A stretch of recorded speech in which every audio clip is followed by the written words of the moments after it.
پرانے نوٹ کی نئے نوٹ سے تبدیلی والے حضرات متوجہ ہو کہ عید کے لیے نئے نوٹ لینے والے احباب یہ مسئلہ ذہن میں رکھے کہ کسی بھی ملک کے یکساں مالیت کی کرنسی نوٹ یا سکے اگرچہ پرانے ہوں یا نئے، ان کا باہمی تبادلہ برابری کے ساتھ اور ہاتھ در ہاتھ نقد ہی جائز ہے۔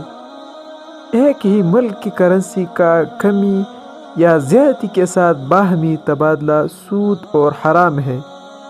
چنانچہ 1000 روپے کے نئے نوٹ 1000 پرانے نوٹوں کے بدلے ہی لیے جا سکتے ہیں۔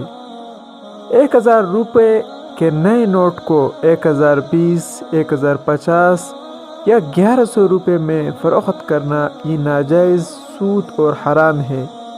لہٰذا نئے نوٹوں کے چکر میں سود جیسے گناہ کبیرہ کا ارتکاب کرنے سے اجتناب کیجیے، اور سود بہت بڑا گناہ ہے۔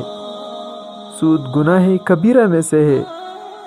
سود لینے میں معیشت کا بھی نقصان اور دین کا بھی نقصان، اور حدیث میں بھی سود کے لینے پر بہت زیادہ ممانعت آئی ہے کہ حتیٰ کہ سود کھانے والا، سود لکھنے والا اور سود کا حساب کرنے والا تمام حضرات کے بارے میں حضور صلی اللہ علیہ وسلم نے فرمایا ہے کہ یہ تمام حرام ہے۔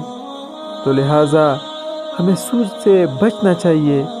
ایک چھوٹا سا عمل ہے اور بہت سارے کام ہم لا علمی کی وجہ سے کرتے ہیں، تو لہٰذا عید کے ایام میں اس سے اجتناب کیجیے گا۔ تو اللہ تعالیٰ اس پر عمل کرنے کی توفیق عطا فرمائے۔ آمین ثم آمین۔